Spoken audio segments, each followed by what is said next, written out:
고통을 겪는 자의 친구라는 주제로 하나님의 말씀을 같이 나누고자 합니다. 욥기를 보면 욥이 큰 고통을 당하잖아요. 욥이 죄를 지어서가 아니고 사탄이, 예수 믿는 사람들은 하나님께서 복을 주시고 하나님께서 건강을 주시기 때문에 예수님을 믿는 것이지, 만약에 그들의 재산에 손해가 나고 그들의 몸에 병이 생기게 되면 누가 하나님을 믿겠습니까? 라고 사탄이 이야기를 합니다. 그런데 하나님께서 욥을 봐라, 욥은 그렇지 않다 라고 말씀을 하셨거든요. 그래서 하나님의 말이 맞는지 사탄의 말이 맞는지를 시험하는 그 잣대가 되는 사람이 욥이 되었습니다. 욥이 어떻게 보면 자신의 믿음을 통해서 하나님을 믿는 사람은 재산이나 또는 자녀들의 성공이나 또는 건강과 관계없이 하나님을 절대적으로 믿는다는 것을 보여주는 하나의 증인이 되어버리는 것이죠. 그래서 사탄이 욥을 집요하게 핍박을 하고 또 그의 재산, 그의 자녀, 그의 건강 모든 것을 앗아가 버립니다. 근데 하나님께서 생명은 건드리지 마라 라고 했으니까 죽이지는 못하고 사탄이 할 수 있는 한 모든 시험을 다 가한 거죠. 자, 이러한 상황 가운데 욥이 빠져 있습니다. 우리가 잘 아는 내용이잖아요. 근데 중요한 것은 오늘 제가 말씀드리고자 하는 것은 욥의 친구의 이야기입니다. 욥의 친구가 욥을 찾아옵니다.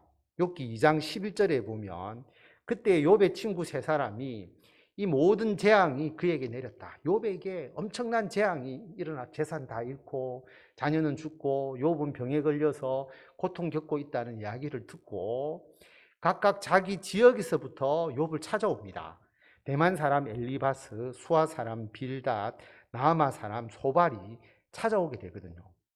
그래서 11절에 보면 그들이 욥을 위문하고 위로하여 서로 약속하고 오더니, 세 사람이 약속하고 왔습니다. 온 이유는 뭐냐 하면 위문하고 위로하기 위해서 온 것이죠. 그런데 눈을 들어서 멀리 보니까 욥의 모습이 보이는데 욥이 딴 사람이 된 거예요.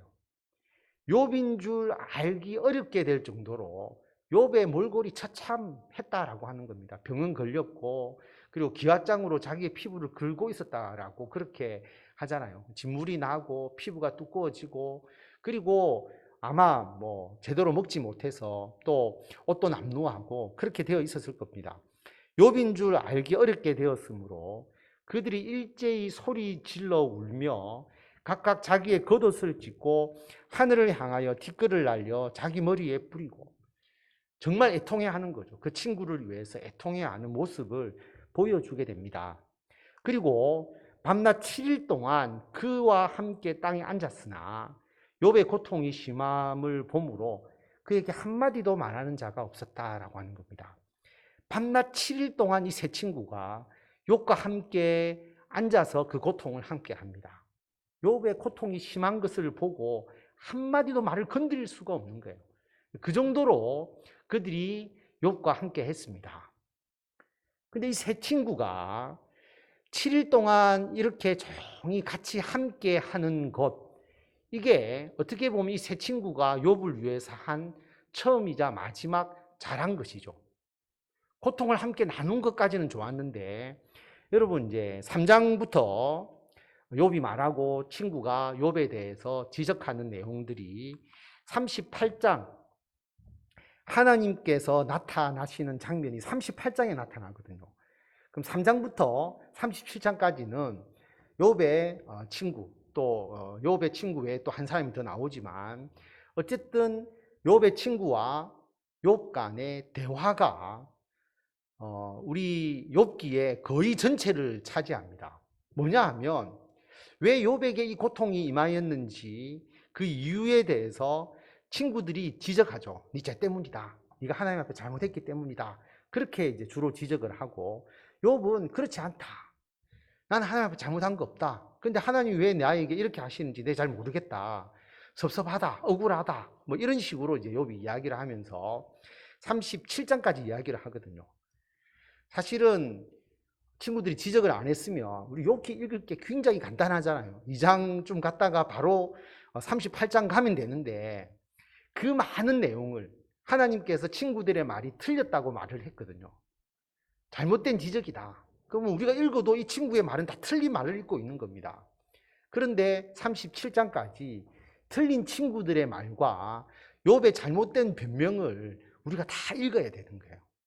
왜 읽어야 될까라고 생각을 해보면 우리가 이 새 친구와 같이 되기가 쉽다라고 하는 겁니다. 이게 너희들이 그렇게 하는 말이 아니냐는 것을 가르쳐 주는 것이죠. 왜냐하면 저도 이제 곰곰하게 이 말씀을 요즘 우리가 성경 통독을 욥기를 이제 마무리했잖아요. 오늘로서 마무리를 했는데 제가 읽으면서 묵상해 보니까 나도 그렇게 지적하지 않을까라고 하는 겁니다. 자, 예를 들어서 우리가 가족 중에 또 어떤 사람이 아프다고 딱 하면 우리 모두가 어떻게 생각하느냐 하면 왜 내가 아프지? 라고 먼저 생각을 하죠. 내가 뭘 잘못했지? 또는 옆에 있는 가족이 봐라, 내가 이렇게 하라고 했는데 안 하니까 그 병이 걸린 것 아니냐라고 그 병의 원인을 지적하게 됩니다. 또 자녀가 시험을 못 치거나 불합격하면 봐, 내가 이렇게 하라고 이야기했는데 이게 안 됐기 때문에 네가 떨어진 거 아니냐라고 이야기를 하고, 사업에 실패를 하더라도 이런 이유 때문에 너는 사업에 실패했다라고 이야기를 하죠.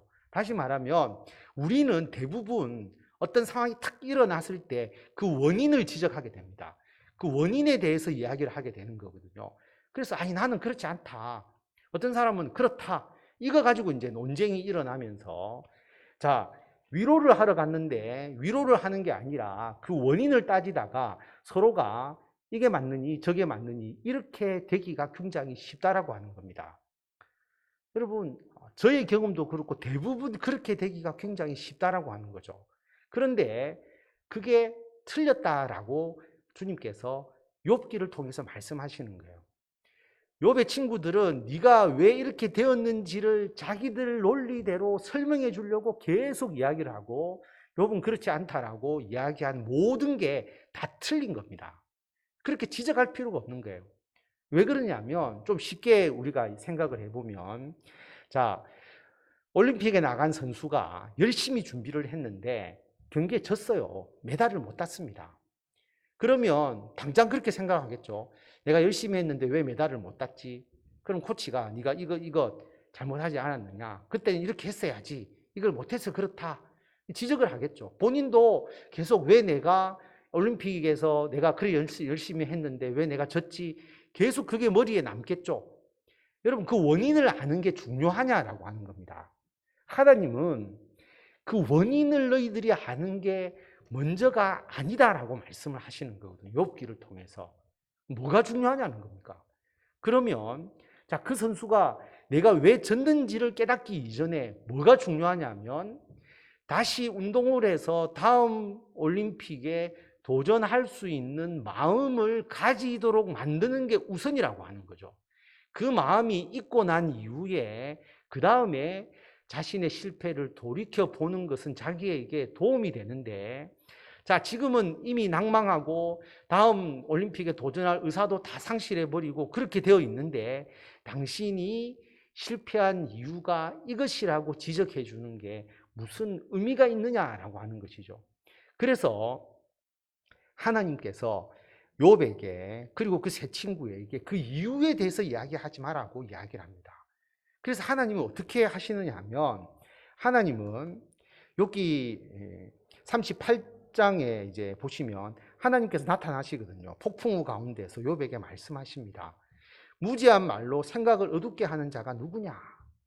왜 욥이 이렇게 되었는지를 서로 논의하는 것 자체가 그토록 길게 논의했는데 무지한 말로 생각을 어둡게 하는 것이었다라고 질책을 하십니다. 그러면서 하나님은 왜 너가 그렇게 되었는지를 하나도 설명하지 않습니다. 너는 대장부처럼 허리를 묶고 내가 너에게 묻는 것을 대답해라. 내 묻는 거 대답해봐라. 그러면서 여러분 욥기 38장부터 보시면 하나님의 질문만 계속 나옵니다. 뭐라고 질문을 하시느냐 하면 몇 가지만 제가 알려드리면 내가 땅에 기초를 놓을 때에 하나님이 땅에 기초를 놓을 때 너 어디 있었느냐? 네가 깨달아 알게 된다면 네가 한번 말해봐라. 그리고 네가 하늘의 궤도를 아느냐? 하늘로 하여금 그 법칙을 땅에 베풀게 하겠느냐? 다시 말하면 내가 이거 할 때, 창조할 때 네 어디 있었느냐? 네가 이거 아느냐? 그때 없었거든요. 모르거든요. 나는 모릅니다. 그때 없었습니다. 이 얘기를 할 수밖에 없습니다. 그리고 말의 힘을 내가 주었느냐? 그 목에 흩날리는 갈기를 내가 입혔느냐? 말의 힘도 주지 않았거든요. 내가 한 게 아니거든요. 나는 하지 않았습니다. 할 수 없습니다. 그렇게 대답할 수밖에 없도록 만들어 주신 거예요. 그러면서 하나님이 뭐라고 말씀하시냐면 누가 내게 감히 대항할 수 있겠느냐? 온 천하에 있는 것이 다 내 것이다라고 말씀하십니다. 다시 말하면 하나님이 하시는 일에 군소리 하지 말라는 거죠. 원인을 알고 깨닫기보다는 하나님이 하시는 일에 그냥 맡겨놓으라고 말합니다. 그래서 하나님이 하셨기 때문에 내가 하나님께 순종합니다라는 그 마음이 필요한 거죠. 그래서 욥이 나중에 마지막에 고백하는 게 욥기의 결론인데요. 오늘 성경 통독반에 제가 올려드렸지만 세번역 성경으로 보시면 제가 한번 읽어 드릴게요. 주님께서는 못하시는 일이 없으시다는 것을 이제 저는 알았습니다. 주님의 계획은 어김없이 이루어진다는 것도 저는 깨달았습니다. 잘 알지도 못하면서 감히 주님의 뜻을 흐려놓으려 한 자가 바로 저입니다. 깨닫지도 못하면서 함부로 말을 하였습니다. 제가 알기에는 너무나 신기한 일들이었습니다. 주님께서 말씀하셨습니다. 들으라, 내가 말하겠다. 내가 물을 터이니 내게 대답하여라 하셨습니다. 주님이 어떤 분이시라는 것을 지금까지는 제가 귀로만 들었습니다. 그러나 이제는 제가 제 눈으로 주님을 뵙습니다.